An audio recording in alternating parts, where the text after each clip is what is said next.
श्री रामकृष्ण भक्त मालिका।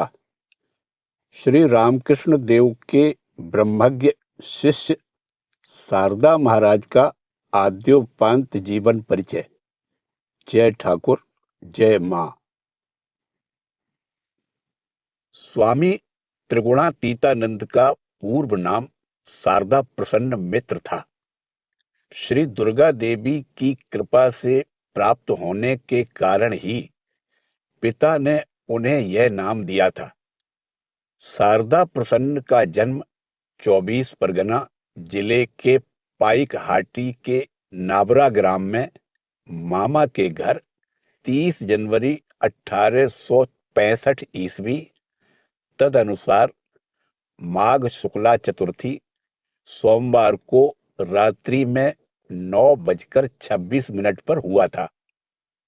उनके नाना नील कमल सरकार पाइकहाटी के विशेष प्रतापी जमींदार थे। उनके पिता बाबू शिव कृष्ण मित्र कलकत्ते के नंदन बागान में निवास करते थे। अपनी सज्जनता तथा सचरित्रता के कारण वे पड़ोसियों तथा मोहल्ले के लोगों के श्रद्धाभाजन हुए थे। शिव कृष्ण के 4 पुत्र थे, विनय, शारदा, अनुकूल और आशुतोष। शारदा प्रसन्न की बचपन से ही देव पूजा आदि में विशेष रुचि थी। उनकी स्मरण शक्ति इतनी तेज थी कि 14 वर्ष की आयु में ही उन्होंने विभिन्न देवी देवताओं के लगभग 108 स्तोत्र तथा प्रणाम मंत्र कंठस्थ कर लिए थे। साथ ही गीता, दुर्गा सप्तशती एवं उपनिषद आदि शास्त्रों का वे अत्यंत सुललित स्वर में पाठ कर लेते थे। कम अवस्था में ही उन्हें कलकत्ते में पिता के मकान में लाकर विद्यालय में भर्ती करा दिया गया। बालक का स्वभाव सरल तथा मधुर था। साथ ही वह परीक्षा में सर्वदा प्रथम स्थान प्राप्त करता था। इस कारण वह शिक्षकों एवं सहपाठियों के स्नेह तथा सम्मान का पात्र बन गया था। प्राथमिक शाला की पढ़ाई समाप्त हो जाने पर शारदा ने उच्च शिक्षा के लिए श्यामपुकुर के मेट्रोपॉलिटन इंस्टीट्यूशन की 4ठी कक्षा में प्रवेश लिया। उस समय उनकी आयु 14 वर्ष की थी। यहाँ पर 4 वर्ष तक योग्यता पूर्वक अध्ययन करने के पश्चात वे प्रवेशिका परीक्षा देने को प्रस्तुत हुए। उन्हें आशा थी तथा सभी का अनुमान था कि वे परीक्षा में उच्च स्थान प्राप्त करके छात्रवृत्ति प्राप्त करेंगे, परंतु विधि विधान को कौन टाल सकता है। परीक्षा के दूसरे दिन जलपान करते समय कुछ असावधानीवश उनकी अत्यंत प्रिय सोने की घड़ी चोरी हो गई। इसके फलस्वरूप वे इतने क्षुब्ध हो गए कि उनके लिए बची हुई परीक्षा अच्छी तरह देना संभव नहीं हो सका। अतः वे द्वितीय श्रेणी में उत्तीर्ण हुए। इससे उनके दुख का परिमाण और बढ़ गया। इतनी आशाएं व्यर्थ सिद्ध हुई, परंतु ईश्वरीय विधान से इस विफलता ने ही उनके जीवन में एक अपूर्व सफलता का सूत्रपात किया। श्री रामकृष्ण वचनामृत के लेखक श्रीयुत मास्टर महाशय उन दिनों उसी विद्यालय के प्रधानाध्यापक थे। अपने इस प्रिय छात्र को 1 महीने से भी अधिक समय से दुखी रहते देखकर 1884 ईस्वी में एक दिन वे उन्हें दक्षिणेश्वर में श्री रामकृष्ण देव के पास ले गए। इसके बाद से ठाकुर के आकर्षण के फलस्वरूप शारदा ने स्वयं ही दक्षिणेश्वर आना जाना प्रारंभ कर दिया।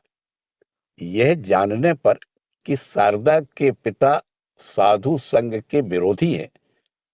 ठाकुर ने शारदा को घर लौटने के लिए साझे की गाड़ी का भाड़ा माताजी से दिलवाने की व्यवस्था कर दी। लज्जाशील माताजी शारदा के आने की बात जानने पर आवश्यक पैसे पहले से ही दरवाजे पर रख दिया करती थी, अतः मांगने की आवश्यकता ही नहीं होती थी।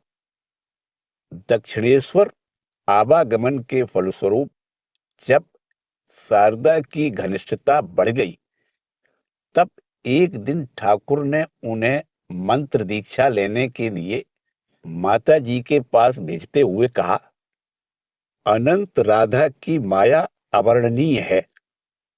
उससे कोटि कोटि कृष्ण और राम उत्पन्न होते हैं, रहते हैं और चले जाते हैं।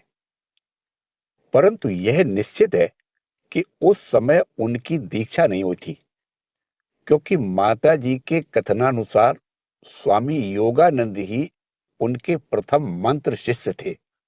तो भी ऐसा अनुमान किया जा सकता है कि ठाकुर के शरीर त्याग के पश्चात उन्होंने माता जी से दीक्षा ग्रहण की थी। ठाकुर के सत्व गुण के संपर्क में आकर शारदा का जीवन कैसे नए ढंग से गठित हुआ था, इसका एक उदाहरण देना असमीचीन न होगा। बचपन से ही अपने घर की व्यवस्था को देखकर शारदा के मन में ऐसी धारणा हो गई थी कि पानी भरना, झाड़ू लगाना आदि नौकर चाकरों का काम है।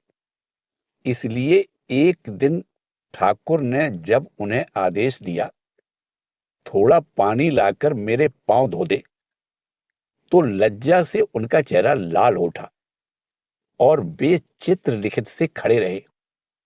ठाकुर सब कुछ समझकर भी अनजानपन दिखाते हुए पुनः बोले, पानी ले आ। शारदा भला क्या करते। कोई उपाय न देखकर उन्हें आदेश का पालन ही करना पड़ा। परंतु इस संस्कार से उनकी वह अनिच्छा उसी दिन से पूर्ण इच्छा में परिणत हो गई। इसके उदाहरण हमें आगे चलकर प्राप्त होंगे।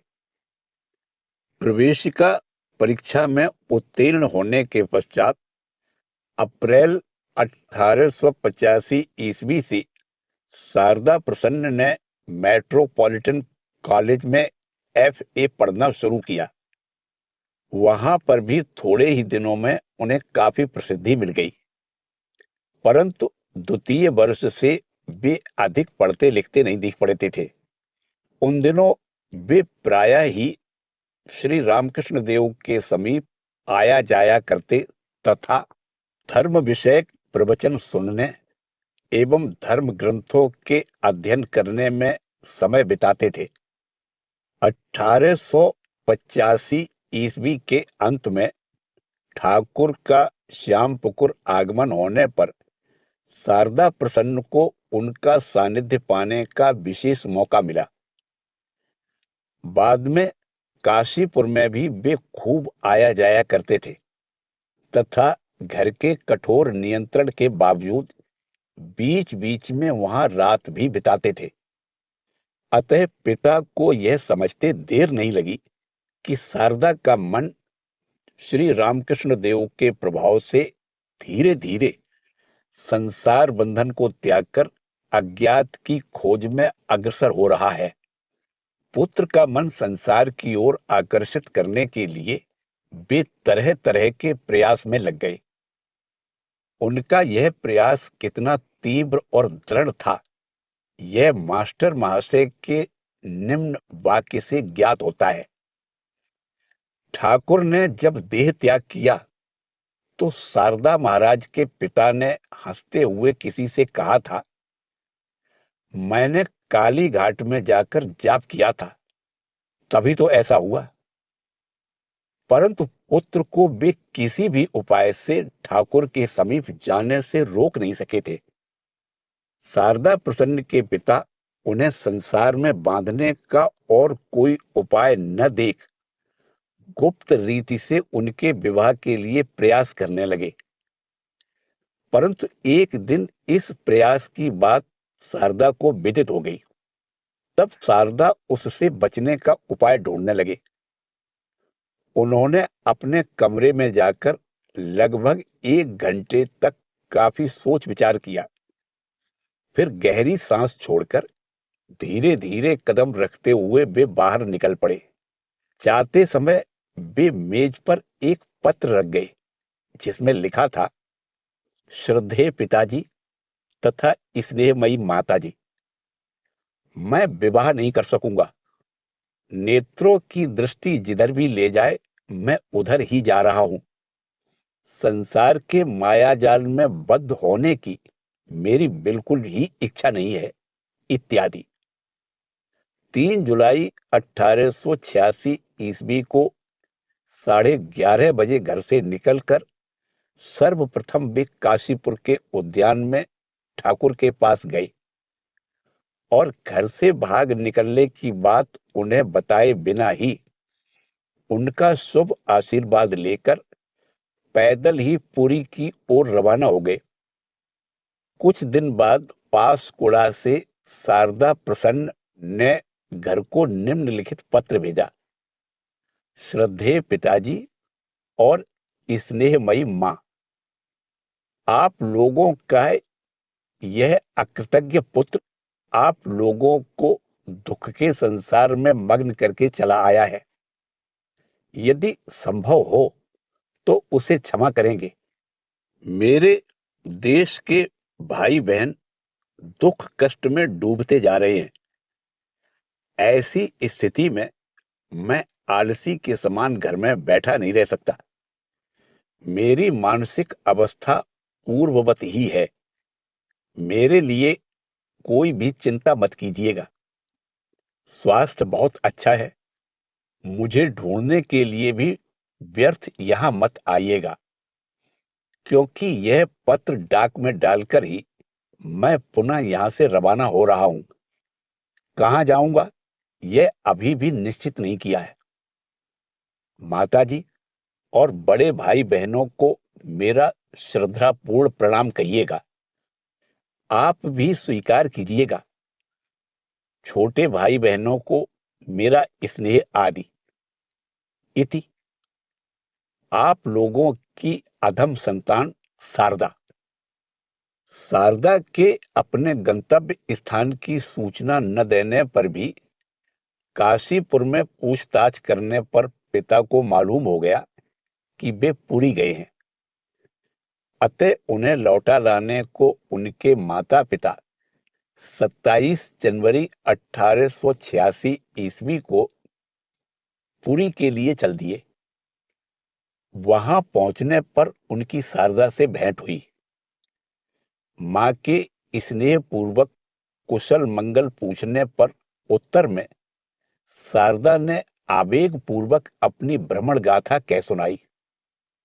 पासकुड़ा से आप लोगों को पत्र लिखकर मैं चल पड़ा, परंतु 2 दिन कहीं कुछ भी खाने को नहीं मिला। बड़ी भूख और थकान के कारण चलने में बहुत कष्ट होने लगा। संध्या के पूर्व अवश्य ही कोई बस्ती मिल जाएगी, इसी आशा के साथ मैं चलता रहा। परंतु शाम को मैंने अपने को एक बड़े जंगल के सामने पाया, जिसके बीच से होकर एक टेढ़ी मेढ़ी पगडंडी जा रही थी। सर्वशक्तिमान भगवान के भरोसे मैं उसी पथ पर चल पड़ा, किंतु दुर्भाग्यवश मैं जितना ही आगे बढ़ता गया, वन भी उतना ही घने से घना होता गया। अंत में मैं अंधेरे में दिशा ज्ञान खो बैठा। क्या करता?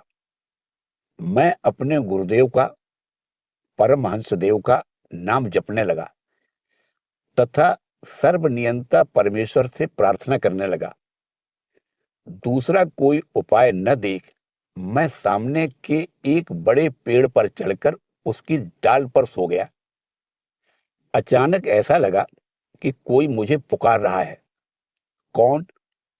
यह रात के अंधेरे में समझ पाना असंभव था। कंठ स्वर फिर सुन पड़ा, सन्यासी महाराज, भूख लगी है क्या? ये बतासे हैं, खा लो।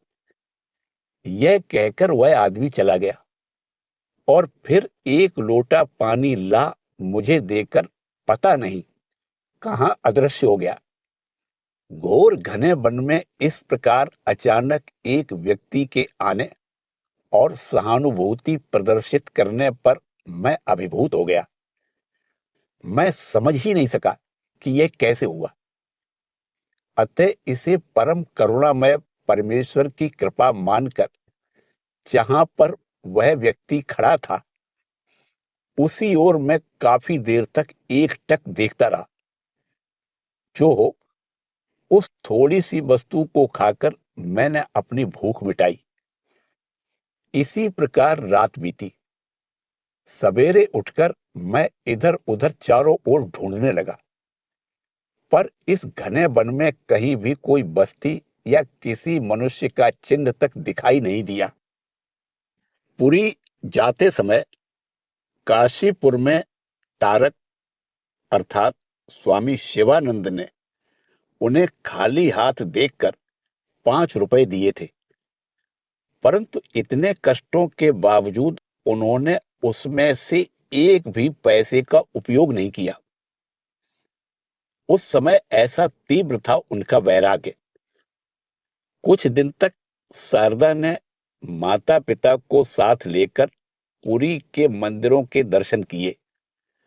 तदुपरांत वहां और भी कुछ दिन आनंद पूर्वक बिताकर वे उन सबके साथ कलकत्ता लौटे। इधर कॉलेज में एफए की परीक्षा को केवल 1 महीना बचा था। किसी को भी आशा नहीं थी कि वे परीक्षा में पास होंगे, क्योंकि पूरे वर्ष पढ़ाई लिखाई बिल्कुल ही नहीं हुई थी। परंतु वे अप्रत्याशित रूप से उत्तीर्ण हो गए। इसके बाद शारदा के मन में पुनः वैराग्य का उदय हुआ। वे बीच बीच में घर से पता नहीं कहां चले जाते, अपने ही भाव में डूबे रहते और संसार के प्रति तीव्र विरक्ति प्रकट करते थे। बड़े भाई विनय यह सब देखकर उन्हें संसार में खींच लाने के लिए तरह तरह के उपाय करने लगे। सर्वप्रथम तो उन्होंने एक बृहत वशीकरण यज्ञ का आयोजन किया, जिसका उद्देश्य था मंत्र के प्रभाव से शारदा के मन को संसार में लौटा लाना। 12 ब्राह्मणों द्वारा 1 महीने 12 दिन तक यज्ञ चलता रहा, परंतु उन ब्राह्मणों ने स्पष्ट रूप से कह दिया कि उन्हें गृहस्थी में लौटा लाना असंभव है। इस पर भी विनय बाबू हिम्मत नहीं हारे तथा अन्य विविध उपाय अपनाने लगे। इस प्रकार तरह तरह से काफी धन खर्च करने पर भी कोई फल नहीं हुआ। अंत में दूसरा कोई उपाय न देख वे परमहंस देव के शिष्यों के पास गए और उन्हें सब कुछ बतलाते हुए शारदा को संसार में लौटा लाने के लिए उनके गुरु भाइयों से सहायता मांगने लगे। 1 महीने बाद शारदा को यह सब कुछ पता चला और इससे संसार के प्रति उनकी वितृष्णा और भी अधिक बढ़ गई।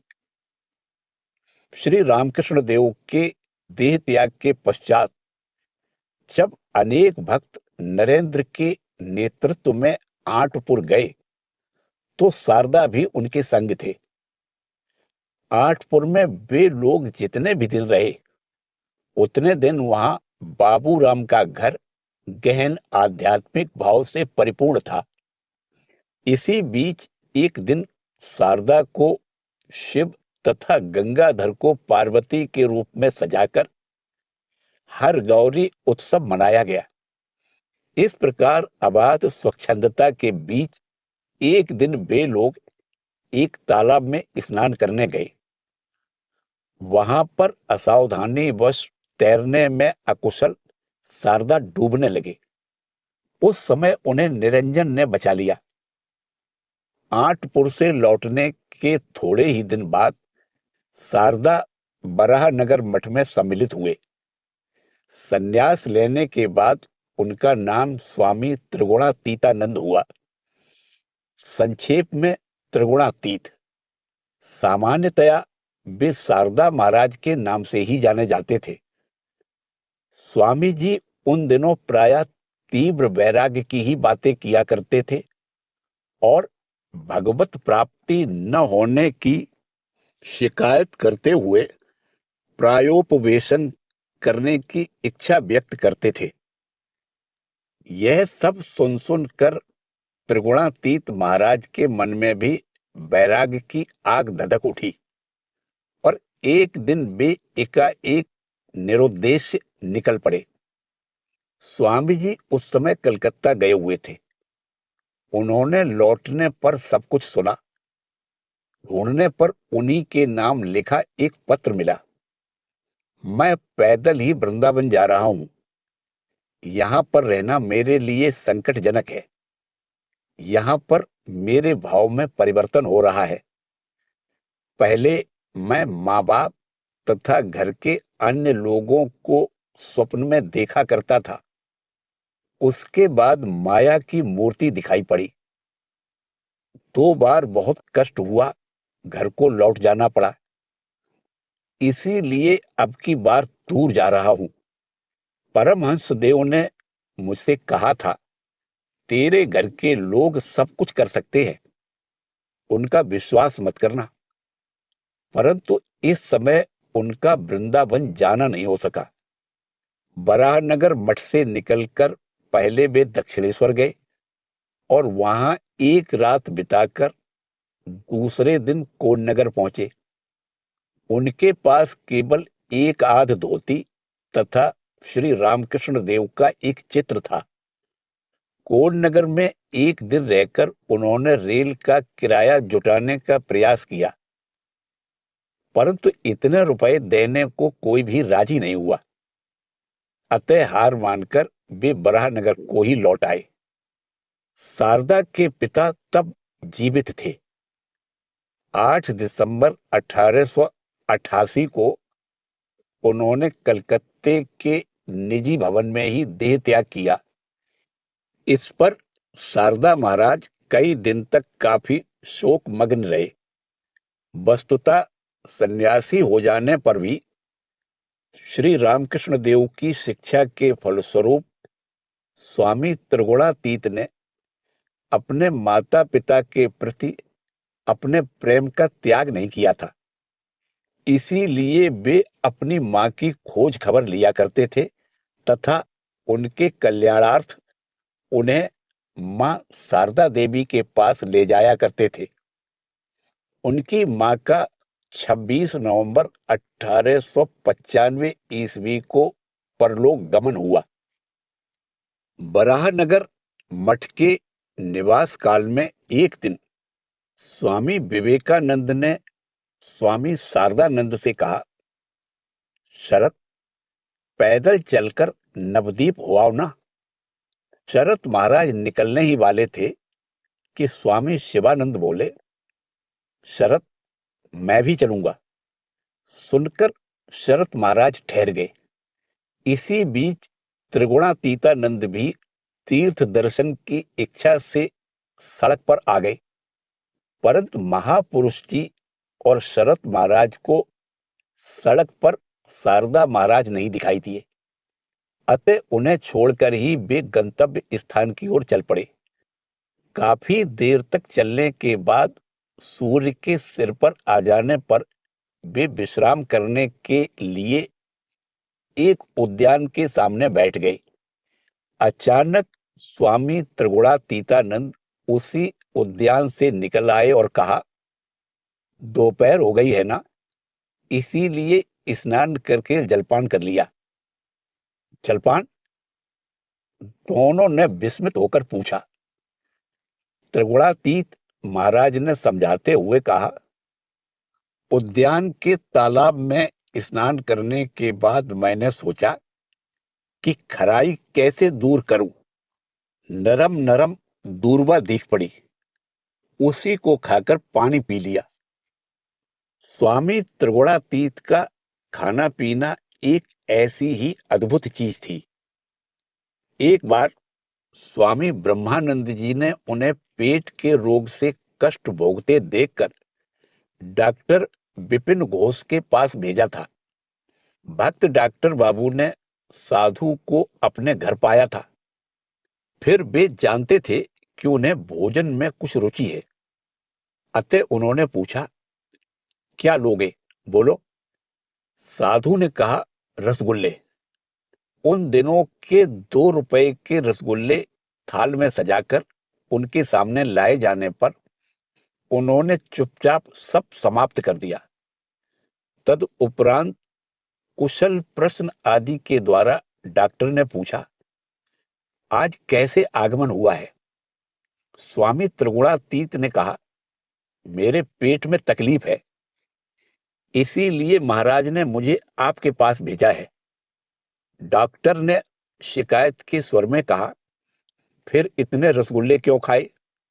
सहज उत्तर दिया, जब आपने ही दिया तो मैं भला क्या करता। आप लोग क्या इसे लोभ कहेंगे। हाँ, साधारण बुद्धि से तो यह ऐसा ही प्रतीत होता है, परंतु रसगुल्लों के साथ ही घास वाली घटना का भी स्मरण रखना होगा और सिद्ध पुरुष प्रेमानंद जी के कथन का भी विचार करना होगा। पूर्वोक्त चिकित्सा की घटना का वर्णन करते हुए उन्होंने कहा था, उसे सिद्धि प्राप्त थी। एक बार मैं उसे 7.5 सेर गाढ़ा दूध धीरे धीरे देता रहा और वह पीता ही गया। मैं भी नहीं रुका और वह भी नहीं रुका। प्रेमानंद ने ही एक बार शिवरात्रि के दूसरे दिन बेलूड़ मठ में बैठे हुए कहा था, प्रतिदिन सिर्फ एक केला खाकर शारदा उसी बेल के पेड़ के नीचे 7 दिन तक पड़ा रहा। तीर्थ दर्शन और सेवा कार्य आदि के समय शारदा महाराज भिक्षा में प्राप्त अन्न का ही भोजन करते थे। फिर जहां संभव होता काफी परिमाण में खा लेते, या फिर विनोद के लिए परोसने वाले का सारा खाद्य पदार्थ समाप्त करते हुए दर्शकों को स्तंभित कर देते थे। एक बार जयराम बाटी से लौटते समय एक छोटे से भोजनालय में जाकर शारदा महाराज ने मालिक को बताया कि वे दूसरों की अपेक्षा अधिक खाते हैं, अतः उन्हें भोजन परोसने में कंजूसी न की जाए। इसके लिए वे ठहरे हुए दर की अपेक्षा अधिक पैसे भी देने को प्रस्तुत हैं। धर्मभीरू मालिक ने पैसे की ओर ध्यान न देकर ग्राहक को यथा नियम भोजन के लिए बैठाया। शारदा महाराज भूखे थे, अतः बारंबार दाल भात मांगकर खाने लगे। धीरे धीरे मालिक का छोटा सा भंडार लगभग खाली ही हो गया, परंतु साधु को अपनी सदा की रीति के अनुसार भोजन कराकर भोजनालय के मालिक को भी आत्म तृप्ति हुई। फिर वे सस्ते के दिन थे, अतः व्यय भी कुछ विशेष नहीं हुआ था। इसलिए जब शारदा महाराज अधिक पैसे देने लगे तो उसने नहीं लिए। अपनी श्रद्धा निवेदित करते हुए उसने केवल उनसे आशीर्वाद की याचना की। माता जी के प्रति शारदा महाराज की भक्ति तथा श्रद्धा अपूर्व थी। एक बार वे माता जी को साथ लेकर जयराम बाटी जा रहे थे। मां बैलगाड़ी में बैठी थी और वे पैदल चल रहे थे। रात में गाड़ी एक गहरे गड्ढे के निकट आ पहुंची, जहां उसके उलट जाने की अथवा हिचकोले से मां की नींद खुल जाने की संभावना थी। स्थिति का अंदाजा लगा देने के बाद त्रिगुणातीत महाराज स्वयं गड्ढे में लेट गए और अपने शरीर के ऊपर से गाड़ी ले जाने का आदेश दिया। इसी बीच मां की नींद खुल गई और उन्होंने सब कुछ देखकर शारदा महाराज को डांटा। एक बार जब उन्हें माताजी के लिए बाजार से तीखी मिर्च लाने को कहा गया, तो वे बाग बाजार से मिर्चें चखते हुए बड़ा बाजार तक चले गए और वहां तीखी मिर्च पाकर खरीद लाए। इसी बीच उनकी जीभ सूज चुकी थी। माताजी जब नीलांबर बाबू के उद्यान भवन में रह रही थी, तब सेवक शारदा महाराज संध्या को पारिजातक पेड़ के नीचे एक स्वच्छ कपड़ा बिछा रखते थे, जिससे कि प्रातः काल झड़े पुष्पों से मां ठाकुर की पूजा कर सकें। कलकत्ते तथा जयराम बाटी में उन्होंने और भी अनेकों प्रकार से माता जी की सेवा की थी। इसके साथ ही उनके अद्भुत साहस की बात स्मरण आती है। घटना के ठीक ठीक काल का पता नहीं, पर अनुमानतः यह उनके यौवन के प्रारंभ की बात थी। भूत प्रेतों के अस्तित्व में उन्हें रत्ती भर भी विश्वास नहीं था। फिर भी उन्हें सबके मुंह से भूतों की कहानियां सुनने को मिलती थी। एक दिन उन्होंने सुना कि एक पुराने मकान में आधी रात को जाने पर अवश्य ही भूत देखा जा सकता है। वे तुरंत ही वहां पहुंचकर प्रतीक्षा करने लगे, परंतु आधी रात तक भी कुछ न देख पाकर निराश हो गए। ठीक उसी समय अचानक उन्हें कमरे के कोने से एक मंद प्रकाश उठता दिख पड़ा। वह क्रमशः उज्जवल होने लगा और उसके भीतर से एक बड़ी सी आंख भयानक रूप से मानो उनकी ओर बढ़ने लगी। यह देखकर उनका पूरा शरीर सिहर उठा और खून मानो सूख गया।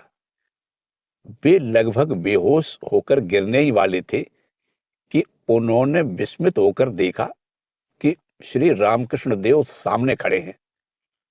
ठाकुर हाथ पकड़कर बोले, बेटा, जिन कार्यों में मृत्यु निश्चित है, मूर्ख के समान उन सब कार्यों में क्यों हाथ डालते हो? मुझ में मन रखना ही काफी है। एक बार बराहनगर मठ में रात को ब्रह्मानंद जी, सुबोधानंद जी और त्रिगुणातीतानंद जी एक ही शैया पर निद्रा मग्न थे।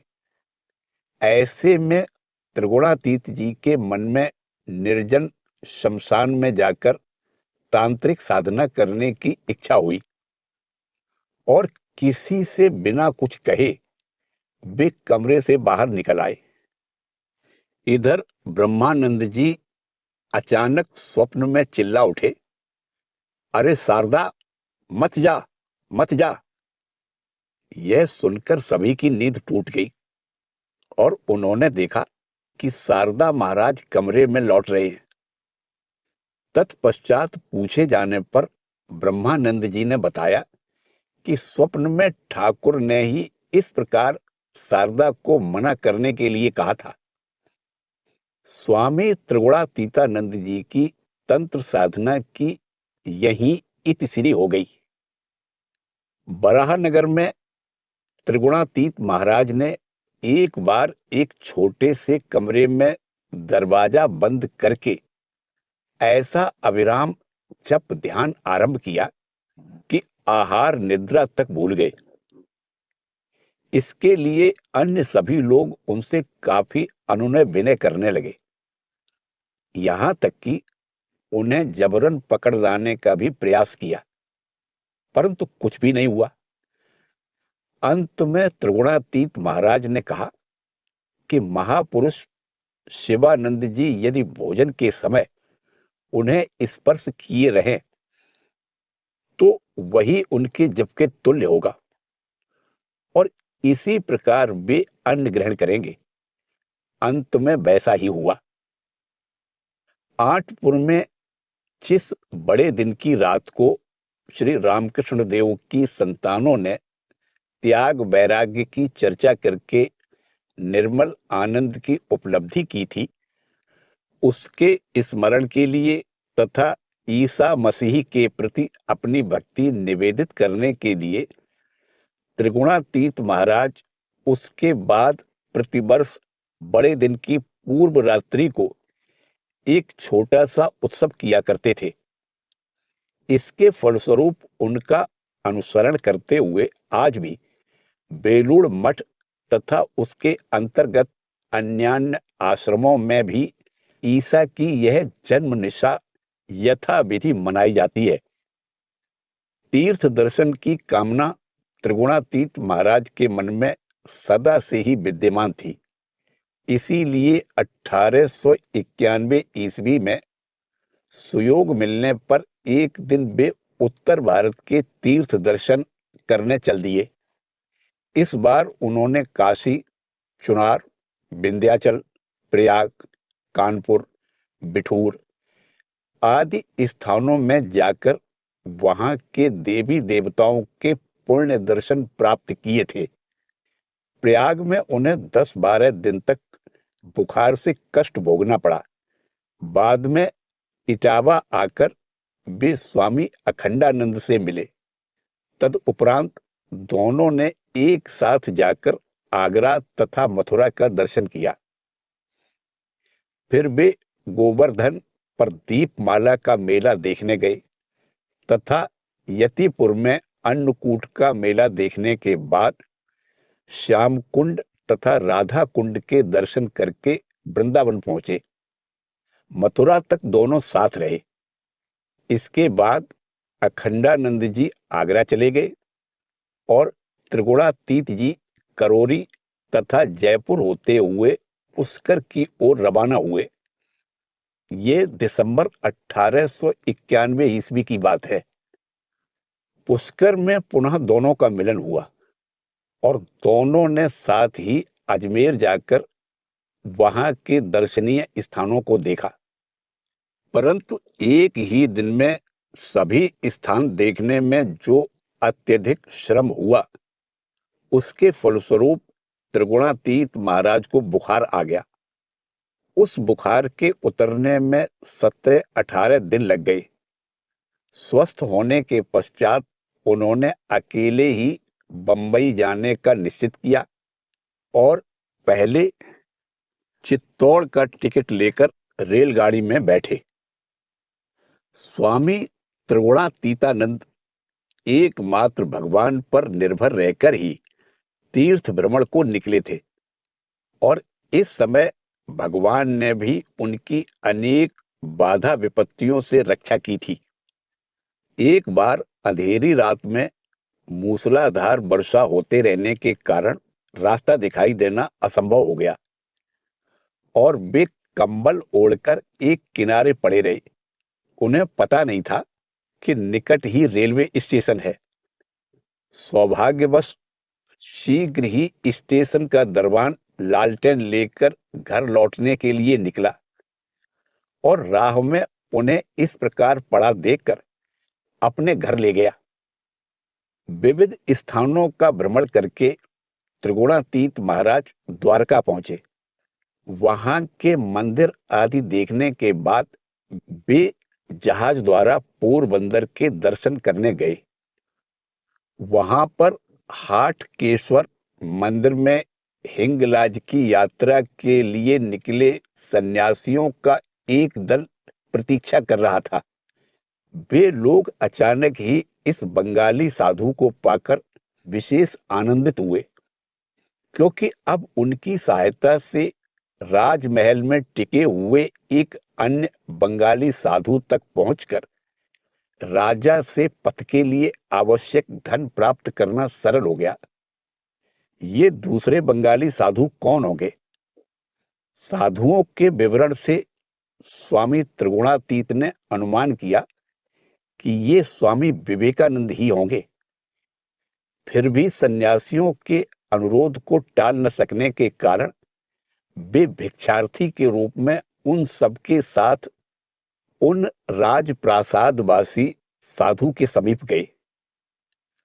पहुंचकर देखा कि उनका अनुमान सत्य ही था। सब सुनकर स्वामी जी ने दृढ़तापूर्वक कहा, मैं पैसे के लिए किसी के भी समक्ष हाथ नहीं फैला सकूंगा। तेरे पास जो कुछ है सब दे डाल। त्रिगुणातीत जी ने वैसा ही किया और साधुओं को विदा करके स्वामी जी के साथ वार्तालाप करने लगे। काफी रात तक वहां रहकर वे हाटकेश्वर मंदिर को लौटे। दूसरे दिन दोपहर को वे अन्यत्र जाने के लिए अपनी पोटली बांध ही रहे थे कि स्वामी जी वहां आए और उन्हें अपने निवास स्थान पर ले गए। 2-3 दिन बाद स्वामी जी ने उन्हें जूनागढ़ के दीवान हरिदास बिहारी दास जी के मकान पर भेज दिया। उस मकान में कुछ दिन बिताने के पश्चात त्रिगुणातीत महाराज पुनः भ्रमण को निकले और तीर्थ दर्शन करते हुए कलकत्ता लौटे। इसी समय की एक घटना से स्वामी त्रिगुणातीत के सद्वंश सुलभ सरल और मधुर व्यवहार की झलक मिलती है। काली कृष्ण महाराज अर्थात स्वामी बिरजानंद के मठ में सम्मिलित होने पर एक दिन उनके दादा उन्हें घर लौटा ले जाने के लिए आए, परंतु स्वामी त्रिगुणातीत ने जिस तरह उन्हें आसन, तंबाकू आदि प्रदान किया तथा मधुर वार्तालाप से संतुष्ट किया, उससे वे समझ गए कि उनका नाती साधु स्वभाव के युवकों के ही साथ रह रहा है। इससे उनके मन का संताप दूर हुआ और वे शांति पूर्वक घर लौट गए। त्रिगुणातीत महाराज की तीर्थ भ्रमण की इच्छा तब भी पूरी नहीं हुई थी। अतः कुछ वर्ष बाद 1895 ईस्वी में वे तिब्बत के लद्दाख कैलाश के मानसरोवर की यात्रा के लिए निकले। इस दुर्गम पथ पर उन्हें अनेक विपत्तियों का सामना करना पड़ा था और घटनाओं में तो केवल दैव बल से ही उनकी रक्षा हुई थी। एक दिन रास्ता चलते चलते ठीक संध्या समय वे एक प्रखर वेग से बहने वाली विस्तीर्ण पहाड़ी नदी के तट पर पहुंचे। उन्होंने देखा कि पार जाने के लिए केवल एक पुराना बांध है, पर वह भी बीच बीच में टूटा हुआ है। चांदनी के उजाले में किसी प्रकार उसी पर से पार हो जाने के विचार से वे आगे बढ़े और टूटे स्थानों को कूदकर लांघते हुए चलने लगे। इस प्रकार चलते हुए वे बांध के बीच तक ही पहुंचे थे कि अचानक काले बादल ने चंद्रमा को पूर्ण रूप से ढक लिया और चारों ओर अमावस्या के समान घटाटोप अंधेरा छा गया। इस घोर अंधकार में बांध पर एक कदम भी आगे बढ़ने का अर्थ था अवश्यम भावी मृत्यु। त्रिगुणातीत जी किंग कर्तव्य विमूढ़ हो चुपचाप खड़े रहे और मन ही मन ठाकुर का नाम जपने लगे। अचानक उन्हें सुन पड़ा, मानो कोई कह रहा है, मेरे पीछे पीछे आओ। बिना कुछ समझे बूझे ही वे यंत्रवत चलने लगे और देखते ही देखते नदी के दूसरे तट पर पहुंच गए। इतने में वह काला बादल हट गया और चांदनी पुनः चारों ओर छिटक गई, परंतु फिर भी नदी के तट पर उन्हें किसी आदमी का नामो निशान तक नहीं दिख पड़ा। एक बार और एक पहाड़ी इलाके में चलते हुए एक दिन वे एक गांव में पहुंचे। गांव के निकट ही एक बहुत पुराना तथा जीर्ण मंदिर था।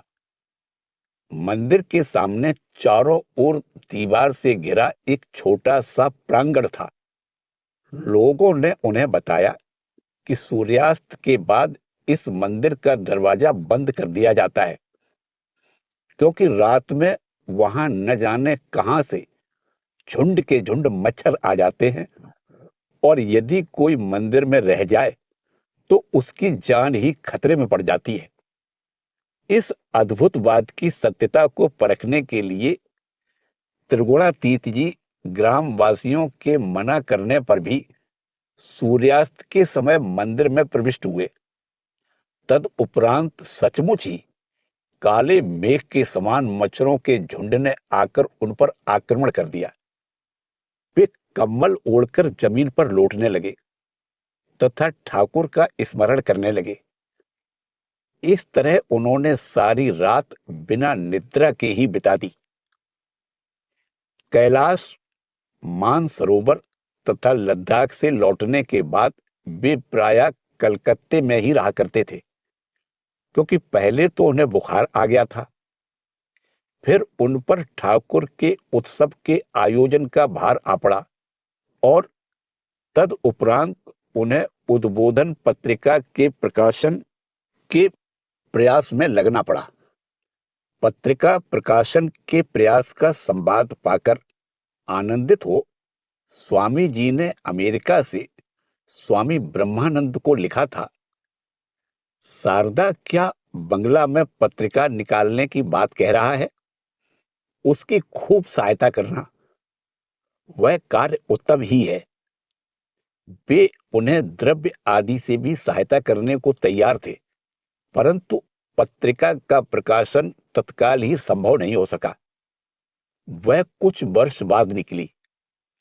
कलकत्ते में रहने के इस सुयोग का उपयोग करते हुए त्रिगुणातीत महाराज विविध स्थानों पर क्रमबद्ध रूप से गीता, उपनिषद आदि पर प्रवचन किया करते थे और सामयिक पत्रिकाओं में लेख आदि भी लिखते थे।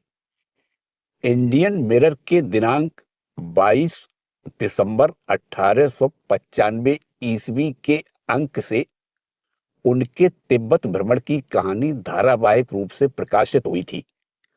साथ ही नवयुवकों के चरित्र गठन के लिए कलकत्ते के 3 मोहल्लों में 3 ब्रह्मचर्य केंद्रों की स्थापना करके वे उन्हें सन्मार्ग पर परिचालित किया करते थे। समय का अभाव होते हुए भी वे काफी पठन पाठन किया करते थे, अतः सजाकर रखने के लिए समय न रहने के कारण उनके बिस्तर के चारों ओर बहुत से शास्त्र ग्रंथों का ढेर लग जाया करता था। कलकत्ते में डॉक्टर शशिभूषण घोष के घर पर रहते समय स्वामी त्रिगुणातीत को भगंदर की व्याधि हो जाने के कारण शल्य चिकित्सा की आवश्यकता हुई। इसके लिए क्लोरोफॉर्म की सहायता जरूरी थी, पर उनके ऐसा कहने पर कि वे चेतन अवस्था में ही अस्त्रोपचार सह सकेंगे, डॉक्टर उस पर सहमत हुए। लगभग आधे घंटे तक उनकी देह पर शल्य क्रिया होती रही और लगभग 6 इंच काटना पड़ा, फिर भी उन्होंने किसी पीड़ा का चिन्ह तक व्यक्त नहीं किया। 1897 ईस्वी में जब उत्तर बंगाल में अकाल विकराल मूर्ति लिए प्रकट हुआ, तो अखंडानंद जी ने महुला में सेवा कार्य प्रारंभ किया। जिलाधिकारी लैंग्वेज साहब ने उस कार्य में सहायता की थी, अतः एक सभा का आयोजन करके उनके प्रति धन्यवाद का प्रस्ताव पारित किया गया। इस अवसर पर मिशन की ओर से धन्यवाद ज्ञापन के लिए त्रिगुणातीत महाराज को महुला भेजा गया। महुला से उन्हें दिनाजपुर के निकट बिरोल ग्राम में सहायता केंद्र की सहायता करने के लिए जाना पड़ा।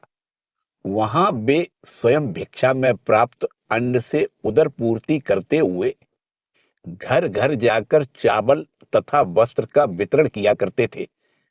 सफलतापूर्वक कार्य समाप्त कर सुयश के साथ वे कलकत्ता लौटे।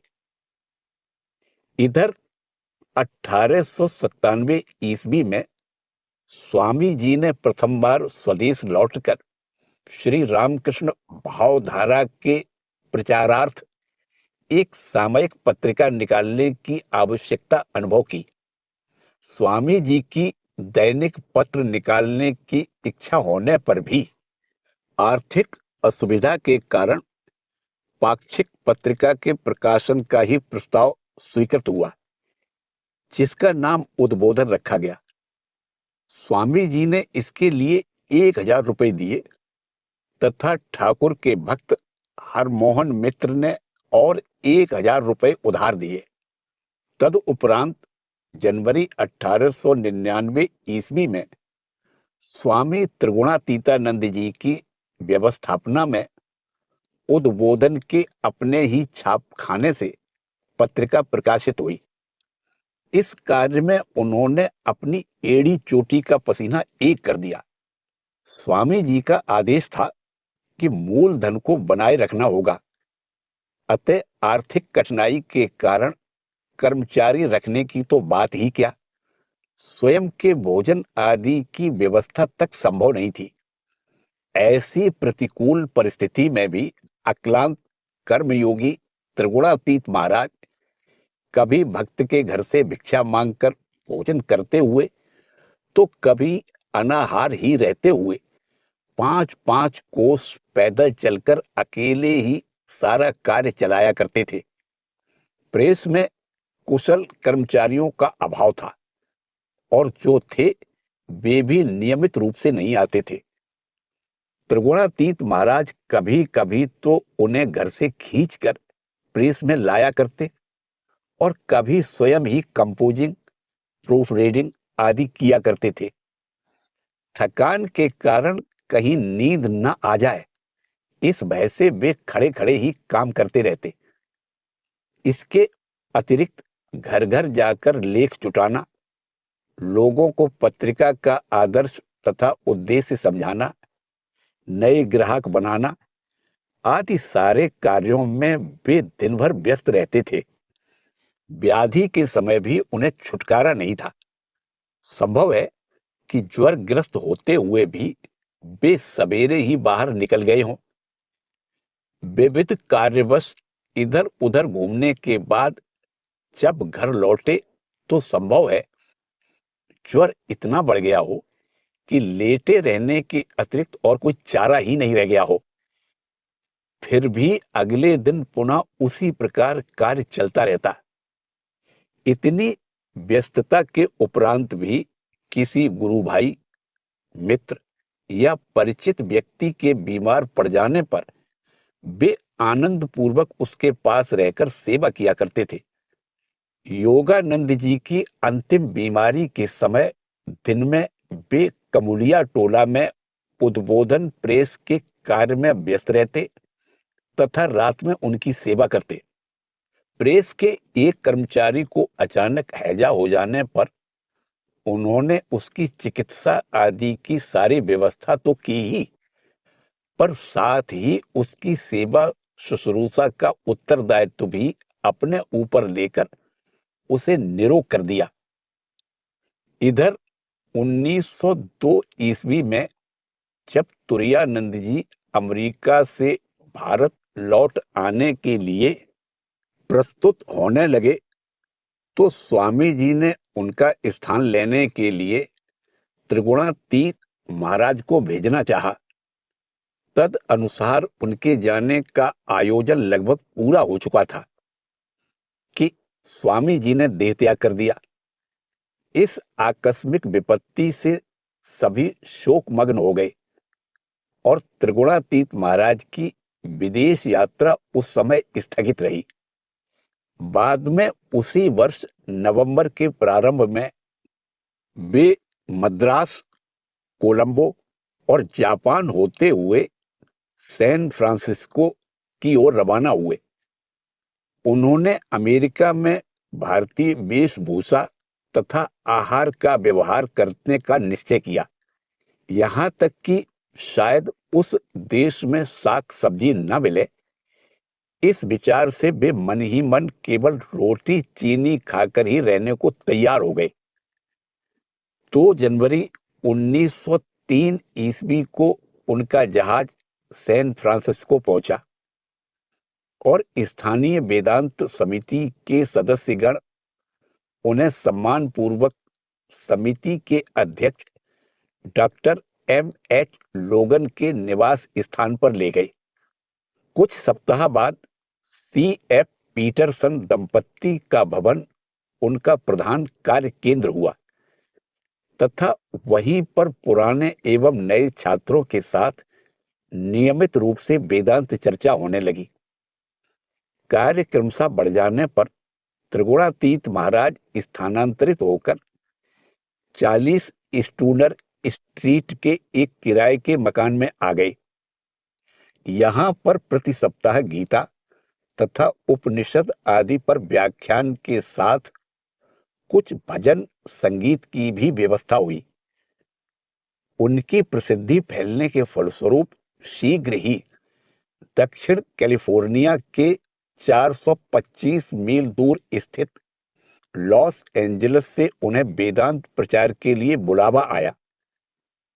अतः 1904 ईस्वी में उन्होंने वहां पर भी व्याख्यान आदि प्रारंभ किए, परंतु अकेले ही दोनों कार्य चलाना असंभव देखकर उन्होंने उसी वर्ष के अंत में बेलूड़ मठ से स्वामी सच्चिदानंद को बुला लिया तथा उन्हें लॉस एंजलिस के कार्य का उत्तरदायित्व दिया।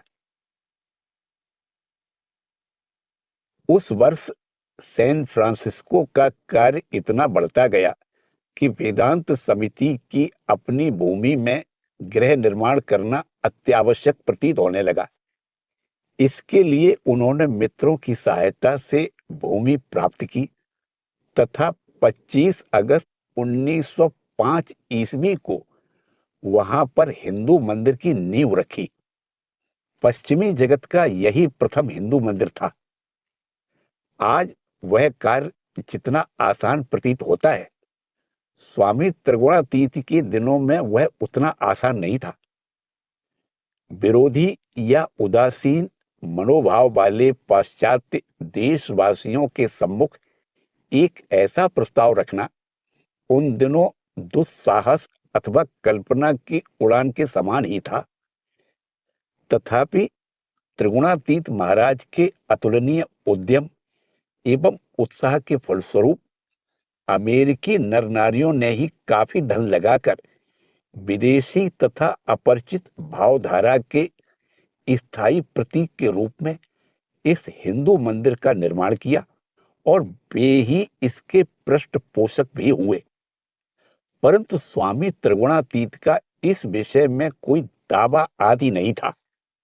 वे कहते, विश्वास करो, विश्वास करो।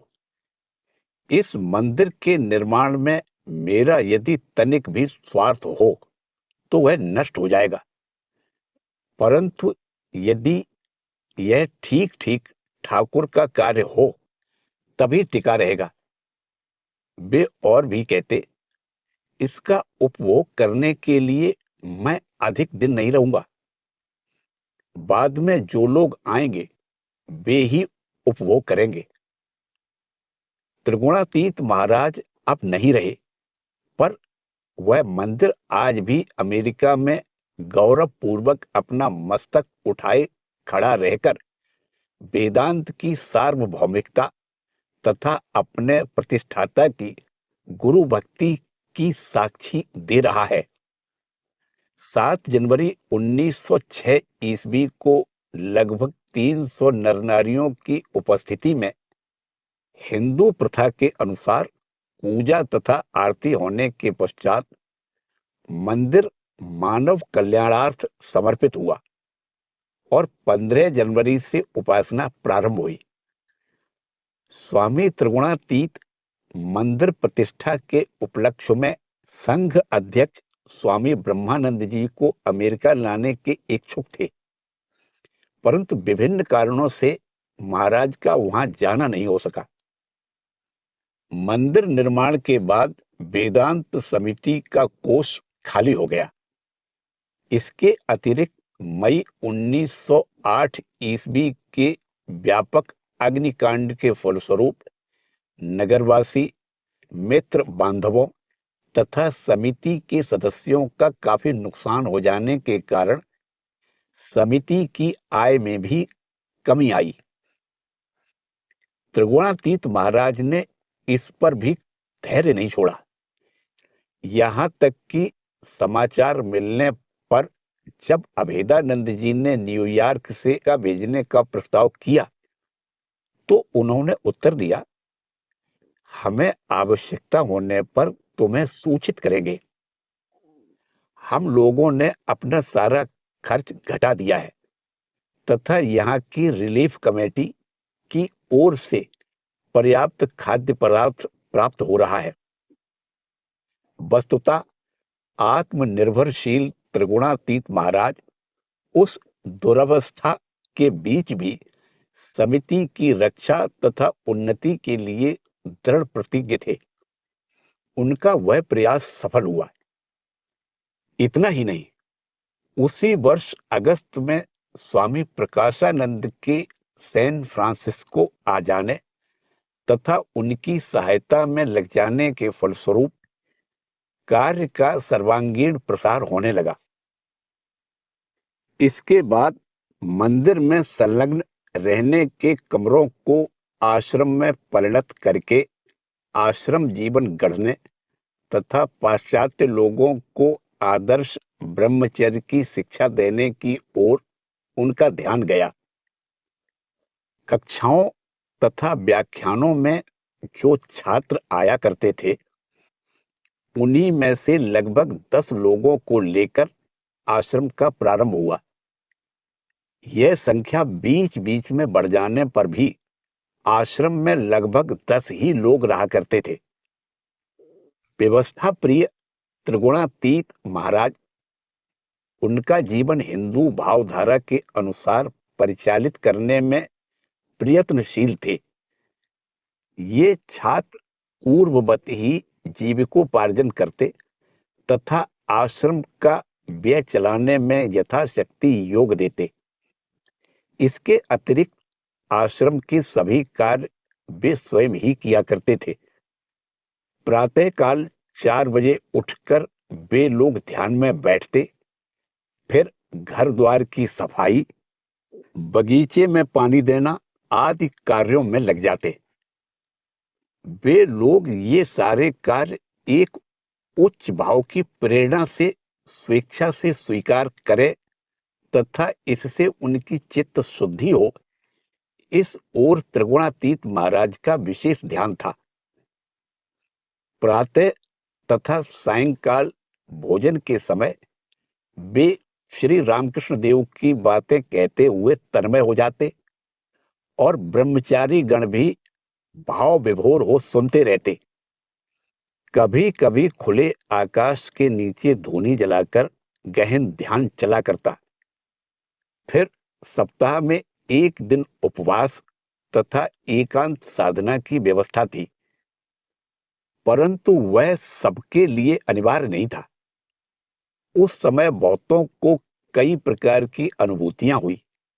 ऐसा साधना में तथा भावपूर्ण जीवन कठोर ही हुआ करता है, फिर भी छात्रगण इसका स्वेच्छापूर्वक स्वीकार करते थे। उन दिनों स्वामी त्रिगुणातीत के मुख से बहुत सी मूल्यवान उक्तियां निकलती जो उन लोगों को साधन पथ में प्रेरणा प्रदान करती थी। वे कहते, live like a hermit but work like horse, अर्थात साधु के समान जीवन यापन करो पर घोड़े के समान कार्य करो। डू और die but you will not die, करो या मरो पर तुम मरोगे नहीं। डू इट नाउ, इसे अभी कर डालो। वॉच एंड प्रे, अर्थात सदा सजग रहकर प्रार्थना करो। ये सब वचन लिखकर उन्होंने ब्रह्मचारियों के कमरों की दीवारों पर लटका दिए थे। उन्हें संगीत से लगाव था तथा उसे वे साधना में एक उत्तम सहायक मानते थे। बड़े भोर में ब्रह्मचारियों को साथ लेकर वे विविध प्रकार के भक्तिपूर्ण भजन तथा स्तोत्र आदि गाया करते थे। इसके लिए कभी कभी वे छात्रों के साथ मठ से केवल आधी मील दूर स्थित सैन फ्रांसिस्को उपसागर के तट पर पहुंच जाते। ऐसे समय वहां सूर्योदय के पूर्व ही उन सबके संयुक्त कंठ से संगीत लहरी निकलकर समुद्र के वक्ष पर नृत्य करती हुई दूर तक फैल जाती थी। उस समय संभव है कोई धीवर मछली पकड़ने निकला हो या कोई जहाज उसी पथ से होकर जाने को प्रस्तुत हो रहा हो। संभवतः धीवर तथा नाविक प्रातः समीर के साथ फैलते हुए इस मधुर विशुद्ध संगीत में एक अलौकिक राज्य का पता पाकर मुग्ध हृदय से उसे सुनते तथा विस्मित होकर उन्हें मौन आशीर्वाद देते। साधु का चरित्र कैसा होना चाहिए, यह स्वामी त्रिगुणातीत केवल बातों से नहीं वरन अपने जीवन के द्वारा भी व्यक्त किया करते थे। वे सबके साथ मिलकर विविध कार्य करते। ब्रह्मचारियों के लिए वे अपने ही हाथों भोजन पकाते, क्योंकि उनका विश्वास था कि साधु के द्वारा स्पर्श किए हुए अन्न के माध्यम से दूसरों के हृदय में साधु भाव का संचार होता है। दिन भर इस प्रकार परिश्रम करने के पश्चात वे सबके अंत में कार्यालय की मेज पर साधारण से बिस्तर पर सोते, परंतु प्रातःकाल उठकर छात्रगण विस्मय पूर्वक देखते कि वे उनके जागने के काफी पहले ही उठकर अपने नित्य कर्म में मगन हो चुके हैं। यह किसी एक दिन की बात नहीं है, वर्षों ऐसा ही चलता रहा। इन नवागत छात्रों में कैसे आध्यात्मिकता का बीज बोया तथा अंकुरित किया जाए, उनमें यथार्थ मनुष्यत्व कैसे जागृत हो, इन्हीं सब विचारों में वे सर्वदा मगन रहते थे। वे अपने प्रिय शिष्यों से कहा करते थे, तुम लोगों को किसी प्रकार खींच तान कर उस अमृत सागर के तट पर ले जाना और उसके गर्भ में डाल देना चाहता हूं, तभी मेरा उद्देश्य सफल होगा। इसके लिए यदि तुम लोगों को एक एक हड्डी भी तोड़ डालनी पड़े तो मुझे तनिक भी दुविधा नहीं होगी। परंतु व्यवहार में वे निष्ठुर नहीं थे। इस प्रकार काफी समय तक उच्च भाव में रहने के फलस्वरूप चित्त में कहीं अवसाद न आ जाए, इसलिए बीच बीच में वे मनोविनोद के विविध आयोजन भी किया करते थे तथा स्वयं भी उसमें भाग लेकर ब्रह्मचारियों के हृदय के बोझ को दूर कर देते थे। उनके जीवन की अनेक घटनाओं में आध्यात्मिकता के साथ विनोद प्रियता के मेल से एक अपूर्व रस की सृष्टि हो जाती थी। एक बार उन्होंने घोषणा की कि उनका विवाह होगा। उत्सुक जनता उस रहस्य का भेद पाने के लिए एकत्र हुई। यथा समय सबने देखा कि उन्होंने श्री ठाकुर की स्तुति करते हुए उनके गले में वरमाला डाल दी। उनका तत्कालीन जीवन सर्वदा ऐसे ही भावों से परिपूर्ण रहता था।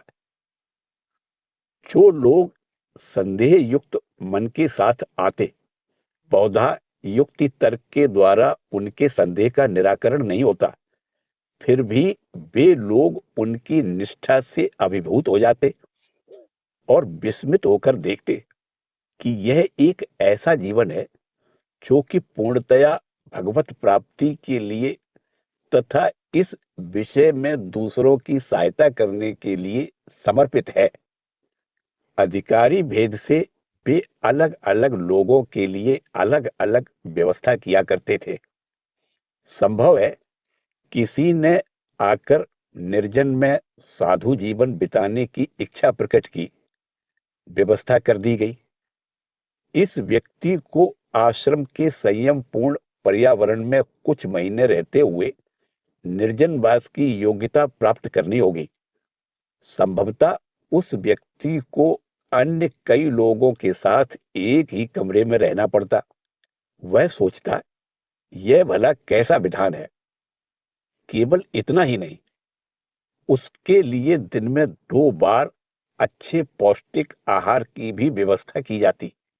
ऐसे जीवन में कठोरता का नामो निशान तक न पाकर जब वह निराश होने लगता, तो अचानक उसके मन में अनुभूति होती कि अनेक लोगों के साथ रहते हुए तरह तरह के संघर्षों के बीच पड़कर भी अपने अहंकार को नियंत्रित रखना ही साधक जीवन की कठोरतम साधना है।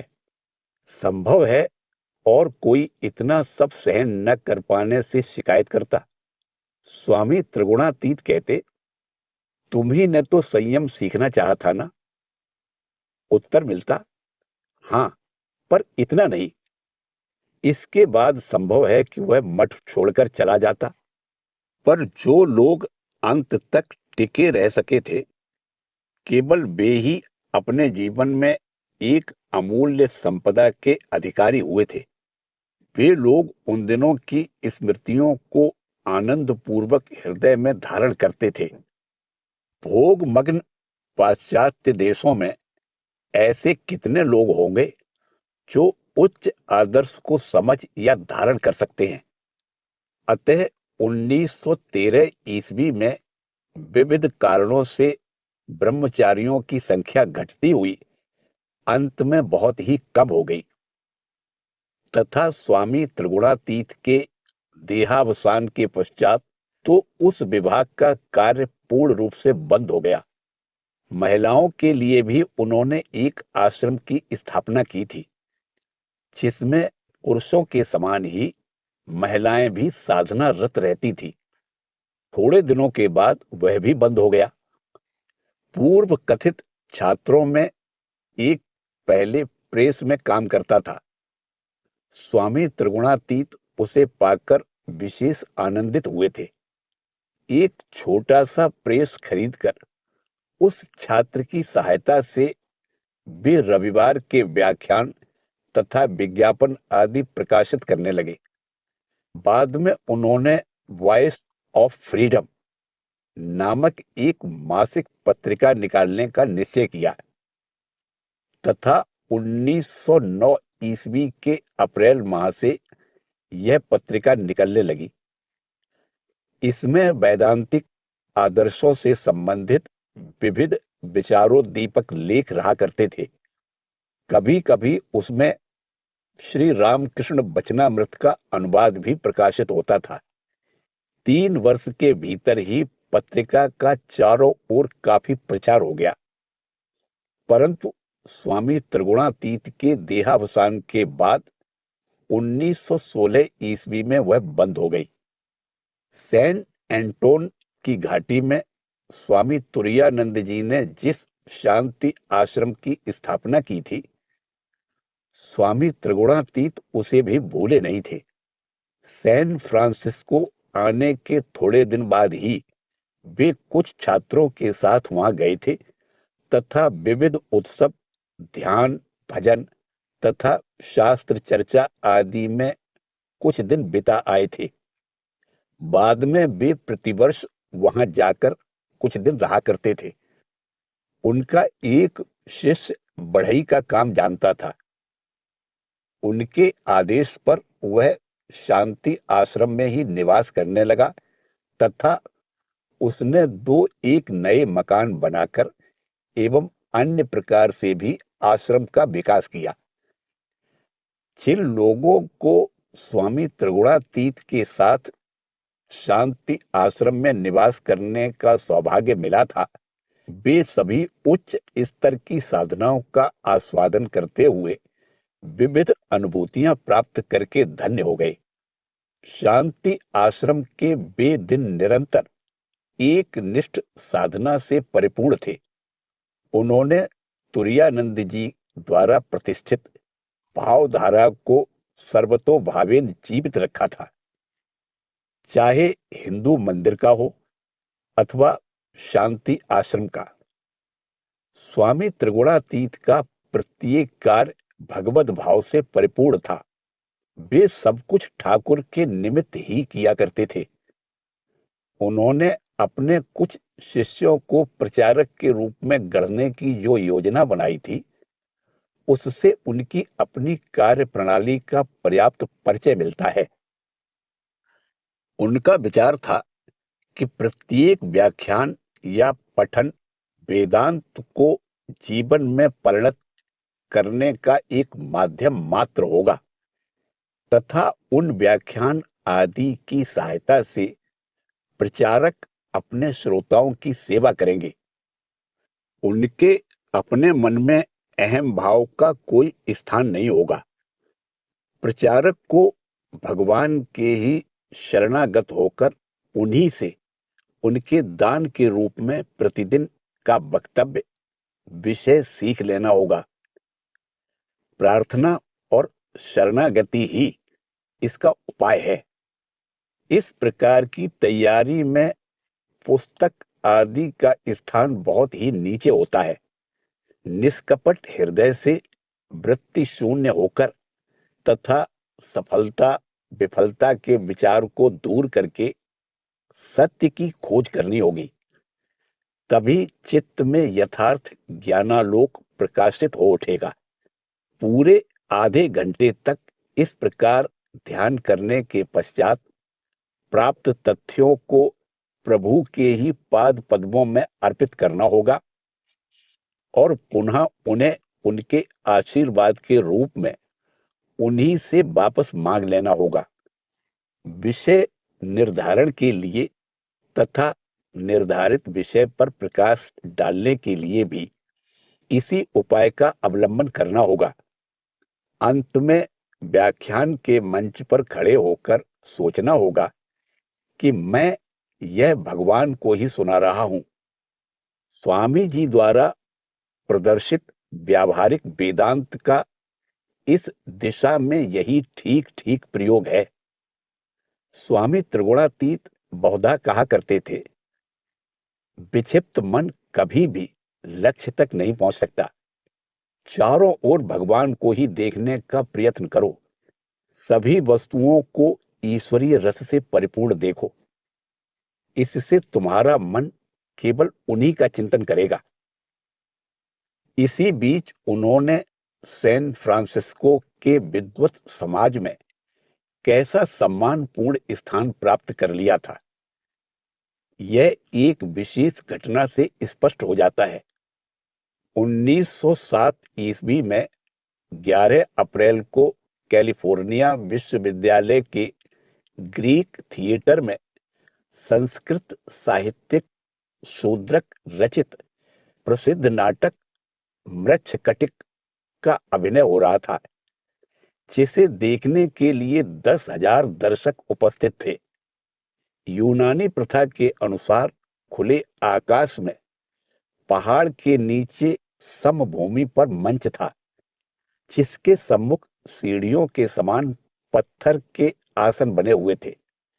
विश्वविद्यालय के अध्यक्ष बेंजामिन आई.डी. व्हीलर ने दाहिनी तरफ से तथा स्वामी त्रिगुणातीतानंद एवं प्रकाशानंद ने बाईं तरफ से मंच पर प्रवेश किया। उस रात्रि के प्रधान अतिथि स्वामी त्रिगुणातीतानंद थे। इस थिएटर में प्रथम बार अतिथि हुए थे संयुक्त राज्य अमेरिका के राष्ट्रपति थियोडोर रूजवेल्ट। प्रधान अतिथि के प्रवेश करते ही समवेत दर्शकों ने खड़े होकर उनके प्रति सम्मान प्रदर्शित किया। इस प्रकार पाश्चात्य देशवासियों के प्रेम तथा स्वामी त्रिगुणातीत के प्राणपण उद्यम से कार्य में सर्वांगीण प्रगति होती रही। परंतु कठोर परिश्रम के फलस्वरूप स्वामी त्रिगुणातीत का स्वास्थ्य क्रमशः टूटने लगा और उनके शरीर में विविध व्याधियां प्रकट होने लगी। अंतिम 5 वर्ष तो वात आदि कोई न कोई बीमारी लगी ही रहती थी, परंतु बीमार होने पर भी कर्म में विराम नहीं आता था। अत्यंत पीड़ित अवस्था में भी वे छात्रों का समाचार लेना नहीं भूलते थे। 1914 ईस्वी में एक बार वे बहुत बीमार पड़ गए। रुग्ण शरीर लेकर भी उन्हें कार्य करते देख एक छात्र ने इसका कारण पूछा। उत्तर में उन्होंने कहा, अत्यधिक शारीरिक पीड़ा के समय मैं सोचता हूं, यह शरीर चला जाए, सब समाप्त हो जाए। परंतु समाप्त तो नहीं होता है। जब भी स्मरण हो आता है कि मां का कार्य करना है, तभी इच्छा शक्ति के बल पर शरीर को पकड़े रखता हूं। यह शरीर मानो कैंचुल के समान हो गया है, किसी भी समय यह गिर सकता है। पिछले 3 वर्ष से मैंने केवल इच्छा शक्ति के बल पर ही इसे धारण कर रखा है।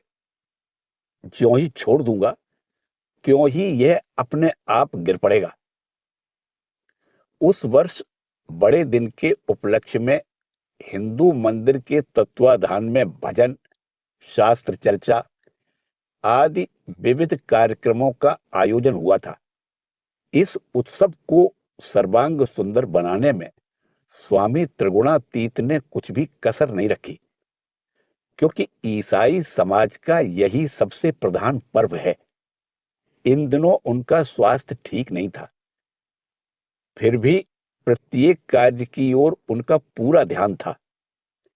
इधर विधि के विधानवश उनके दिन पूरे हो आए थे।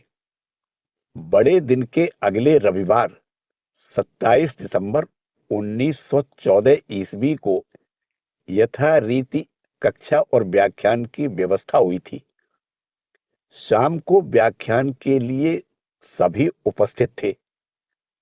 स्वामी त्रिगुणातीतानंद मंच पर खड़े होकर व्याख्यान दे रहे थे। अचानक उसी समय भावरा नामक एक व्यक्ति ने उनके निकट ही एक भयंकर बम फेंका। बम तुरंत ही फूट गया और उसके फलस्वरूप आतताई भावरा की वही मृत्यु हो गई तथा स्वामी त्रिगुणातीत भी बड़ी घायल अवस्था में अस्पताल पहुंचाए गए। भावरा बिल्कुल ही अपरिचित नहीं था। पहले वह हिंदू मंदिर में आया जाया करता था, पर बाद में उसे उन्माद हो गया। उस समय स्वामी त्रिगुणातीत के सानिध्य में रहते हुए उसकी हालत में थोड़ा सुधार होते ही वह अचानक लापता हो गया। इसी बीच उस पर रोग का पुनः दौरा आ जाने से उसने अचानक ही हिंदू मंदिर में आकर यह अकल्पनीय कृत्य कर डाला। स्वामी त्रिगुणातीत को चिकित्सालय ले जाते समय वे आवेग पूर्वक बोल उठे थे, कहां है, कहां है वह? आहा, बेचारा निर्बोध है। अपने अंतिम क्षणों में भी इस अबोध हत्यारे के लिए उनके प्राण रो उठे थे। वह उन्मादग्रस्त जो था, उसका भला क्या दोष? त्रिगुणातीत महाराज की असह्य पीड़ा का शमन करने के लिए अस्पताल में मार्फिया का उपयोग किया जाता था।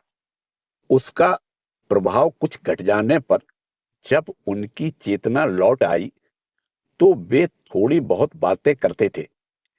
इस प्रकार 29 दिसंबर को जब उनसे भावरा के बारे में पूछा गया, तब भी उन्होंने बतलाया कि उनके साथ उसका जरा भी मन मुटाव नहीं था तथा बम फेंकने का कोई भी कारण उन्हें ज्ञात नहीं है। वे लगभग 15 दिन तक अस्पताल में रहे। प्रतिक्षण असह्य पीड़ा हो रही थी, परंतु अपने कष्ट की बात उन्होंने किसी से भी बिल्कुल नहीं कही, बल्कि उन दिनों वे अपने भावी छात्रों का जीवन कैसे गठित हो और किस प्रकार वे लोग परोपकारार्थ अपना सर्वस्व त्याग कर विमल आनंद का उपभोग करें, इन्हीं विषयों का विविध उपदेश देते हुए उनको हर्षित किया करते थे। 9 जनवरी की संध्या को उन्होंने अपनी सेवा में नियुक्त युवक शिष्य को निकट बुलाकर कहा कि अगले दिन स्वामी विवेकानंद के जन्मदिन पर वे देह त्याग करेंगे। और सचमुच ही अगले दिन 10 जनवरी 1915 ईस्वी सायंकाल 7:30 बजे वे श्री गुरु चरणों में विलीन हो गए। वह संवाद पाते ही उनके छात्र उनके अंतिम दर्शन के लिए दल के दल दौड़े आए। फिर यथाविधि उपासना आदि समाप्त होने पर बहुत से लोगों ने मिलकर उस पावन देह का संस्कार किया। कुछ दिन बाद भक्तों तथा छात्रों के एक दल ने स्वामी त्रिगुणातीत के पवित्र भस्मावशेष को लेकर शांति आश्रम की यात्रा की तथा वहां सिद्ध गिरी में उसे स्थापित किया। इसी के साथ श्री रामकृष्ण देव के ब्रह्मज्ञ शिष्य शारदा महाराज का जीवन परिचय समाप्त होता है। जय ठाकुर, जय मां।